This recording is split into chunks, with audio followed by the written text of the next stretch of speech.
कक्षा 10 नवम सामाजिक विज्ञान नागरिक शास्त्र पाठ 2 समकालीन विश्व में लोकतंत्र। इस वीडियो में आपसे कुछ प्रश्न पूछे जाएंगे। वीडियो को ध्यानपूर्वक सुनें और देखें। यहाँ पर लोकतंत्र की दो विशेषताएं दी हुई हैं। दो तरह के आपने पिछली वीडियो में किस्से पढ़े। चिले का मामला आइंदे की लोकतांत्रिक सरकार को हटाकर पिनासे की अलोकतांत्रिक सैनिक सरकार के कब्जे और फिर से लोकतंत्र की वापसी का है। पोलैंड में हमने एक अलोकतांत्रिक सरकार की जगह लोकतांत्रिक सरकार के आने का किस्सा पढ़ा। आइए अब इन दोनों मामलों में आई दो अलोकतांत्रिक सरकारों की तुलना करें। चलें। चिले के पिनोसे शासन और पोलैंड के साम्यवादी शासन में काफ़ी अंतर है। चिले में सैनिक तानाशाह का राज था, जबकि पोलैंड में एक पार्टी का राज था। पोलैंड की सरकार का दावा था कि वह मजदूर वर्ग की ओर से शासन चला रही है। पिनोसे ने ऐसा कोई दावा नहीं किया और खुलेआम बड़े पूंजीपतियों को लाभ पहुंचाया। इन असमानताओं के बावजूद दोनों में कुछ समानताएं भी थीं। लोग अपने शासकों का चुनाव या उसमें बदलाव नहीं कर सकते थे। किसी को अपने विचार व्यक्त करने, संगठन बनाने, विरोध करने और राजनीतिक गतिविधियों में हिस्सा लेने की वास्तविक आज़ादी नहीं थी। इसी प्रकार जिन तीन लोकतांत्रिक सरकारों ओएनडे की चिले सरकार, बालेशा की पोलिश सरकार और मिशेल की चिले सरकार का जिक्र ऊपर हुआ है, उनका भी आर्थिक और सामाजिक मामलों के प्रति नज़रिया एक जैसा नहीं रहा।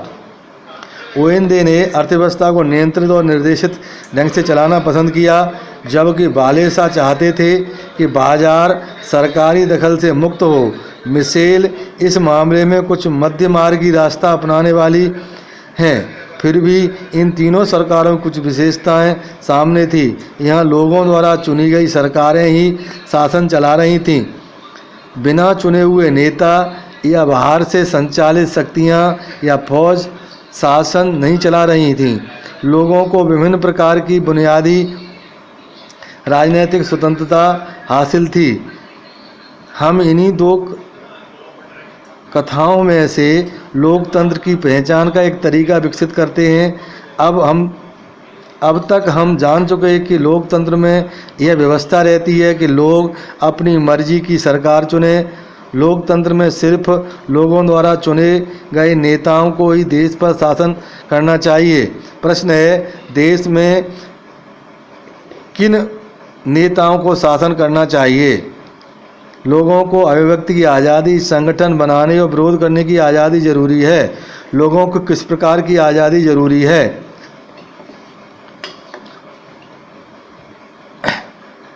अब लोकतांत्रिक सरकार और गैर लोकतांत्रिक सरकार अंतर है। सरकार की आलोचना की इजाज़त नहीं। ये जो विशेषता जो है वो गैर लोकतांत्रिक सरकार की होती है, सैनिक सरकार की होती है, फौज की तानाशाही होती है, व्यापक स्तर पर भ्रष्टाचार होता है, राष्ट्रपति को भी राजनीतिक बंदी बन सकता है, लोग लापता होते हैं, सभी उद्योगों पर सरकार का स्वामित्व होता है, शासक का चुनाव लोगों के द्वारा नहीं होता, और जो लोकतांत्रिक सरकार होती है उसमें शासक का चुनाव लोगों द्वारा होता है। लोगों को बुनियादी राजनीतिक आज़ादी प्राप्त होती है। घरेलू मामलों में विदेशी दखल नहीं होता। एक से अधिक पार्टियां मौजूद होती हैं। इस प्रकार की विशेषताएं लोकतांत्रिक सरकार में होती हैं।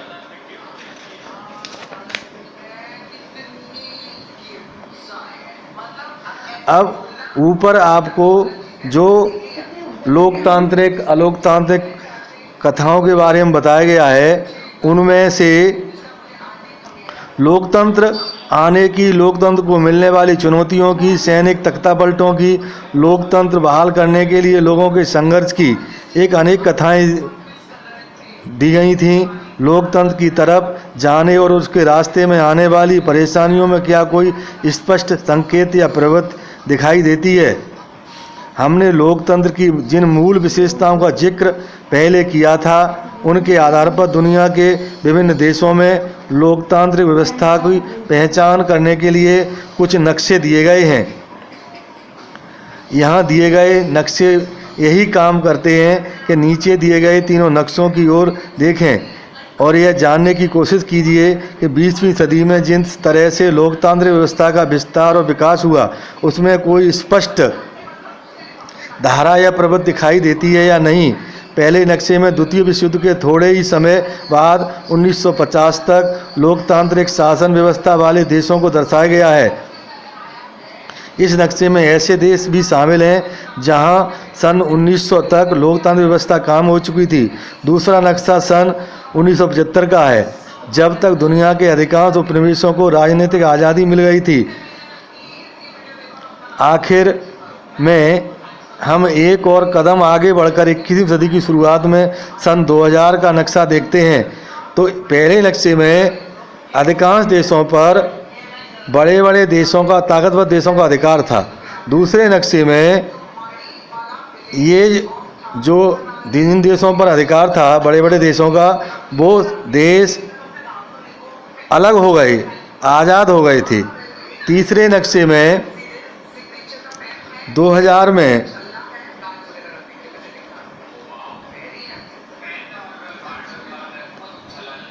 हम खुद से सवाल करें, 20वीं सदी में लोकतंत्र की यात्रा कैसी रही? इसके विस्तार में क्या कोई स्पष्ट प्रवृत्ति दिखाई देती है? यह विस्तार कब हुआ और किस क्षेत्र में हुआ?